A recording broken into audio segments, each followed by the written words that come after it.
Hey you all, welcome back to my channel. I haven't posted in a couple weeks because I was away at a Vipassana meditation retreat in Illinois. So I drove all the way up there from Memphis, and I want to tell you about the facility, and I want to tell you about my experience. Just in case you ever did want to look into any type of Buddhist practice, or you know somebody that is interested in it, please save this video, like, comment, and subscribe. But my experience was pretty amazing. I have never been to, it was a 10-day noble silence meditation. And they do that because, they want you to be able to do the steps that they're giving you in this practice without any disturbance. So it was a facility that held 20 men and 20 women. And we were divided, we were all in one dorm hall, but it was divided in the middle, and we were separated the whole entire time. So not only could we not talk or even smile, make eye contact with, or, wave or any gestures at all with the women, but we also could not do it with the men. So they were completely divided, unless we had the group meditation. But again, they were on one side of the room, we were on the other, eyes closed meditation. I'll get into that. But it was very mentally challenging for me, because not that I go around talking all the time, but I am in the service industry, and I have been for a while. So I do at least say hello and stuff, or smile or something, and it was just very hard to get out of that, but I did. I mean, I did it the first day. I was fine. I'm sure other people felt the same way, and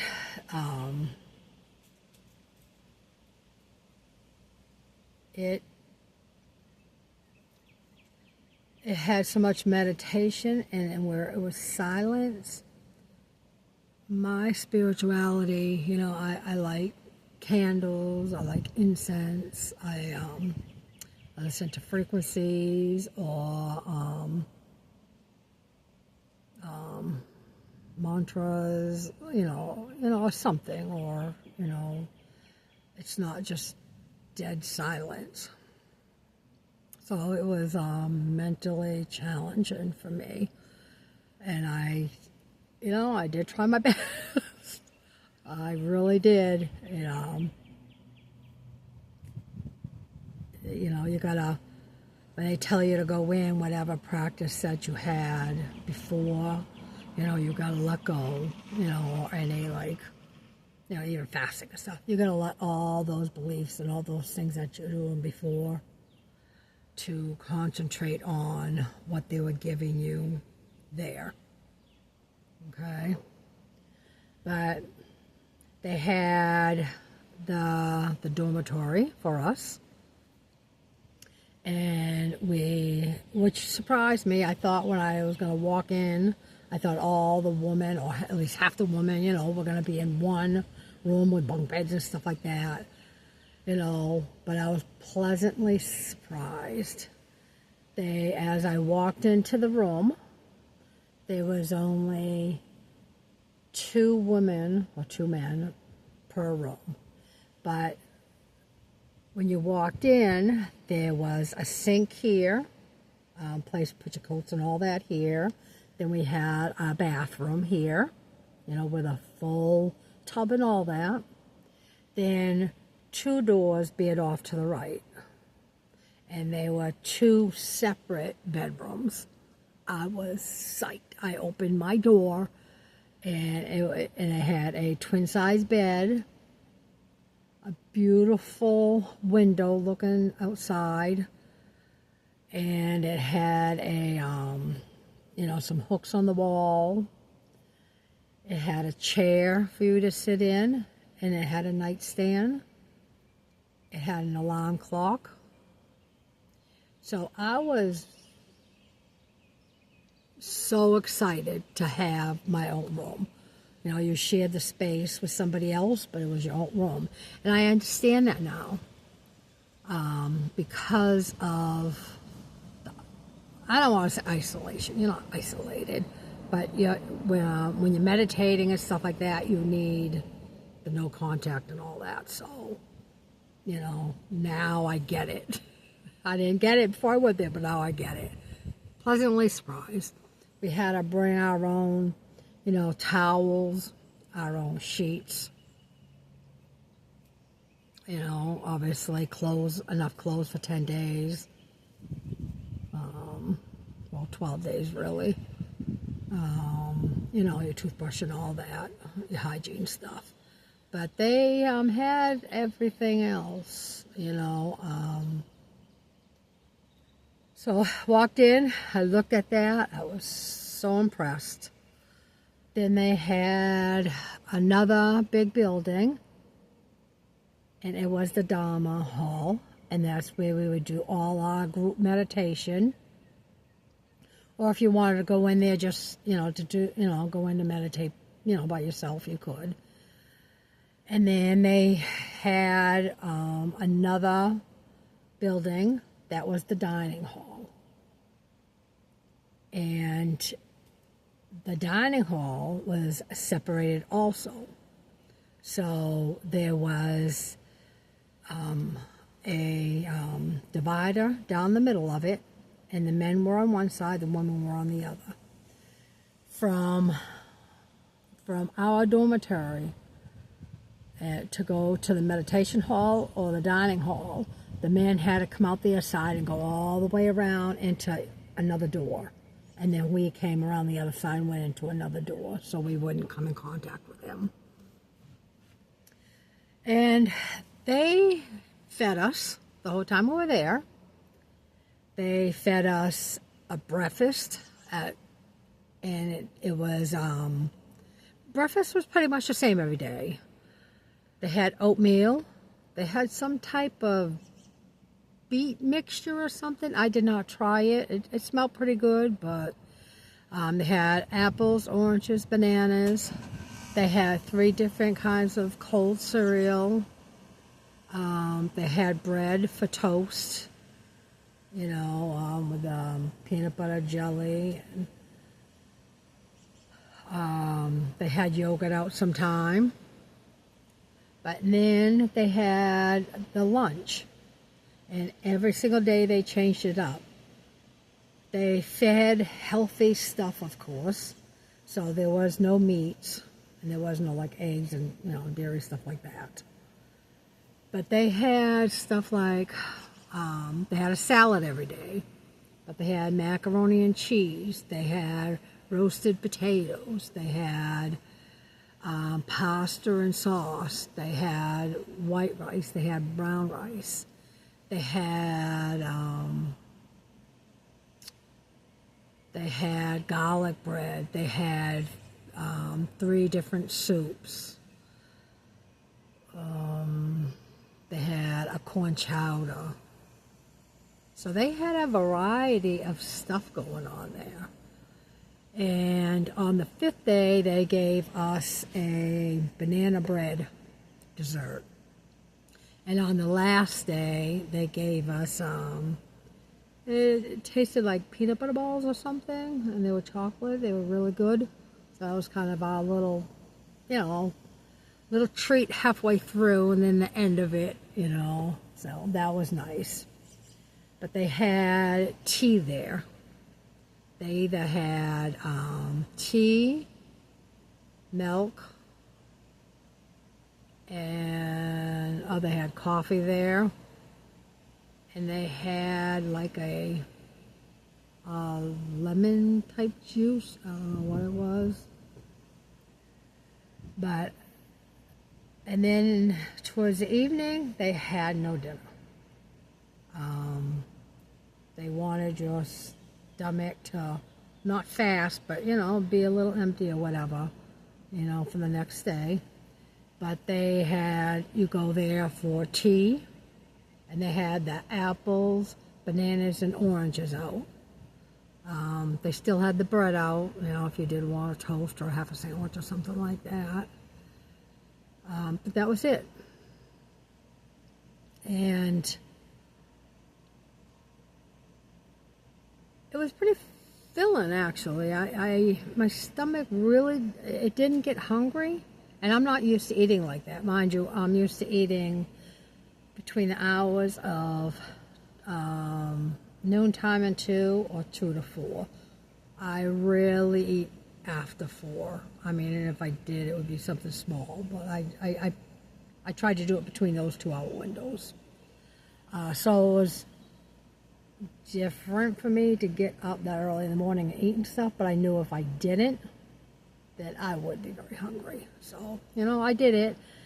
By the 6th day, my stomach was, it was turning. It was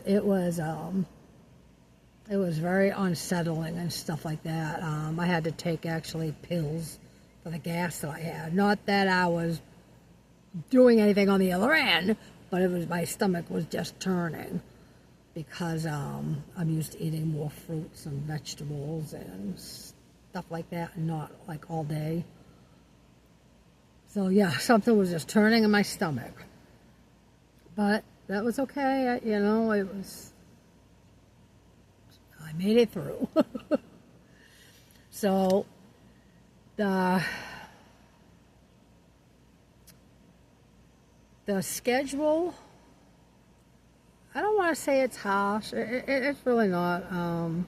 But we had to get up.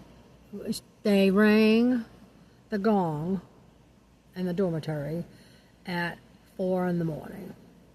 So we had to get up, get ready.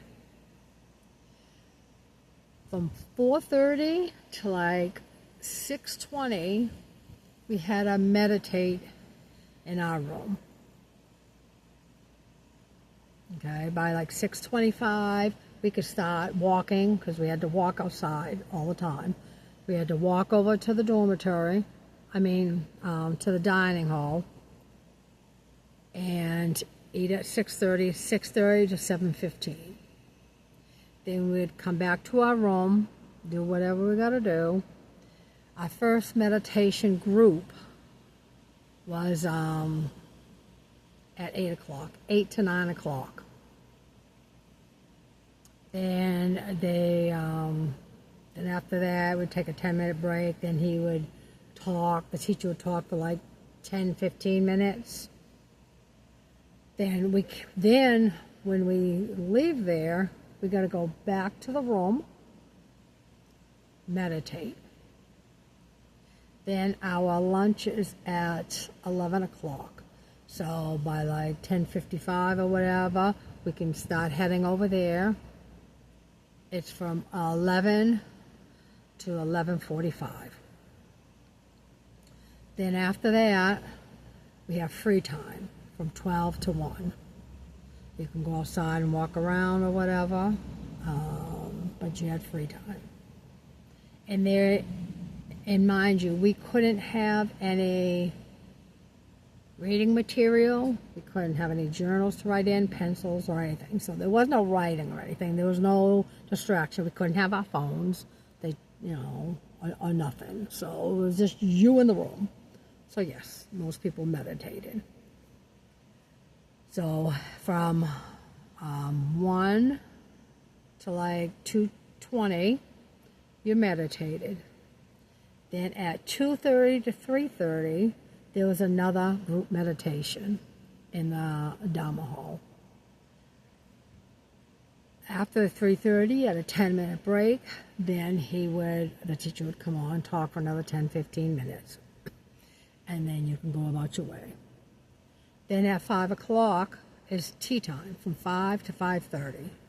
Go drink your tea and eat your fruit. Then you head back to your room. Then at 6 o'clock is another group meditation. So from 6 to 7, do the meditation. From 7 to like 8:15, the teacher comes on and does every day a discourse, telling you, about what you did and all that. Okay, and explain a little more about the Buddhist tradition and stuff. Then you take a little break. Then you come back, and every single night he would add something else to the meditation practice, something else for you to work on. So, he would go over that, then you would meditate for like 25 minutes on that new technique, the added technique. And then at 9 o'clock, you could leave. So from 6 to 9, you were at the Dharma hall, the meditation hall. Go back to the room, take your showers or whatever. By 9:30, lights out. And then the same routine over 4 o'clock in the morning. Okay? That went on for the 10 days. It wasn't hard getting up or anything. I've done that many times or whatever to meditate and all that. But as you see in the schedule, the hours of meditation, like you are meditating all day long, and it's harder than you think, I guess. Even if you're an experienced meditator, I just very hard. But they were really good. Okay. They accommodate you for whatever you need during meditation, so you sit comfortably. So I told them about, the surgeries on my legs, and, the circulation isn't the same. So I asked, if I could have a chair. So I got to sit in a chair, and they also gave me a neck pillow. So my neck doesn't hurt because you're there for a long time. So that helped out a lot.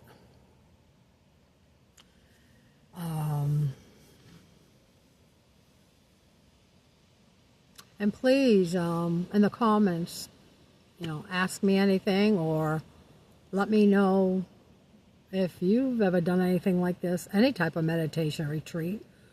This is my first time, so I'm excited to hear about it. But the first day we came in, we had to be there April 1st. We had to be there between 3 and 5. I made sure I was there at 3 o'clock. For me, it took about 9.5 hours, something like that, to get up there. Because I was taking my time. I was driving the speed limit and stuff like that. I stopped, a couple times. But I got there at 3 o'clock. We filled out our forms and stuff like that. I got to go put the stuff in the room and all that. And then at 5:30, we had to make sure we had to turn in our phones. So we had to give them our phones, our keys, like a purse or something like that. If you don't want to leave it in your car, or you can leave it in your car, doesn't matter. Could have left your phone in your car, doesn't matter. And then at 6 o'clock on check-in day is when they gave us a light meal. They actually fed us a dinner. And then at 7 o'clock, 7 to 8, they gave us orientation about everything, gave us the map to the little place and stuff. Then at 8 o'clock, they told us the noble silence will begin. And we headed over to the Dharma hall, the meditation hall, at 8 o'clock. So from 8 to 9, 8 to like 9:30 that first day. We did our first meditation and stuff like that.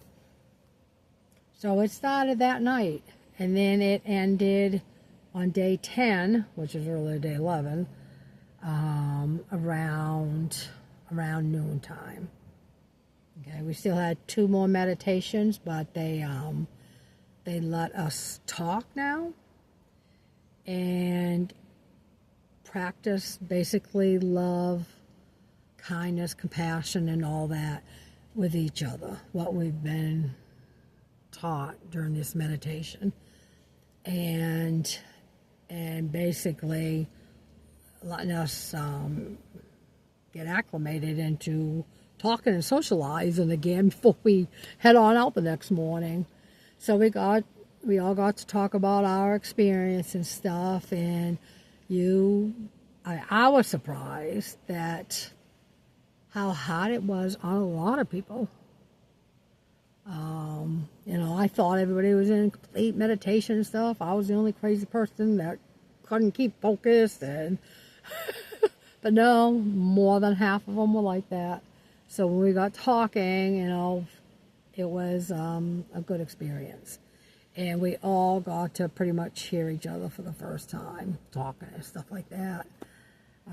I connected with probably about 6 of the ladies, and they were from, they live here, but they were from all over the world, seriously. I mean, a lot of them only been here for 3-4 years. So it was quite an experience. I'm not going to lie. I'm glad I did it. I really am. I need to find more stuff like that, like a fast and retreat and stuff. My health, I'm understanding, is so important.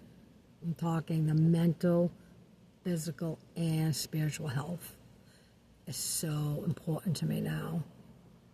And on the way back was quite an adventure on its own. About an hour into the drive, maybe not quite an hour, my SUV started acting up a little and not accelerating. So, there was something that popped up on the dash. It was my transmission. It was saying it was getting ready to overheat. So I pulled over, let it rest for a few minutes, and started Googling some stuff or whatever. And I said, okay, I'm not going to freak out. So I decided to, drive 50 miles an hour, see if that worked. And it did. I did it until the next gas station off the highway. And I went to check to make sure I had enough fluid and stuff like that. And I had plenty of fluid.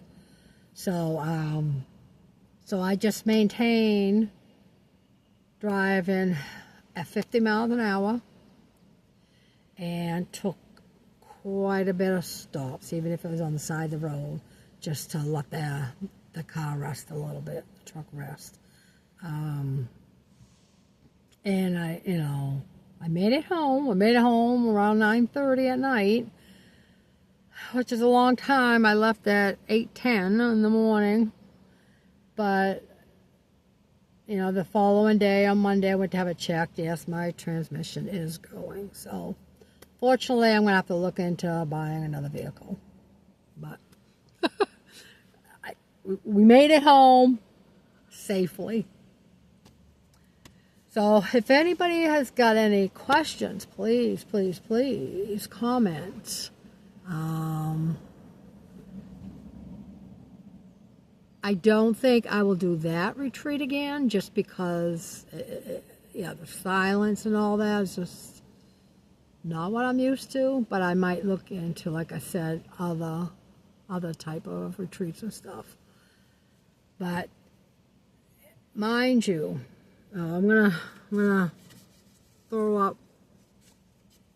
Let me see. This is the address, the name and the address of this place. And it is donation based. Does not cost anything. And they say with the new students, they don't want you to give anything. But the older students, when they come, they would like a donation. But even if it's only $5, it's nothing crazy. And like for, if you're an old student, they expect you to do a chore, a day, whether to help clean up something. But yeah, these people are extremely nice. For the men and the woman in the dorm, you basically have a dorm manager, a case manager. So, any questions you have, obviously you'd go to the woman one. And she lived right in the dorm area with you.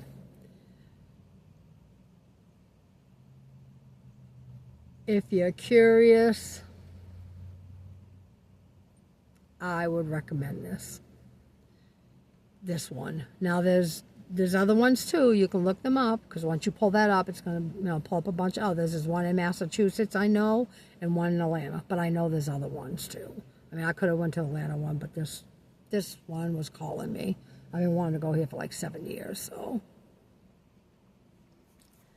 But I hope everybody enjoys their day, and I will talk to you next week. Bye.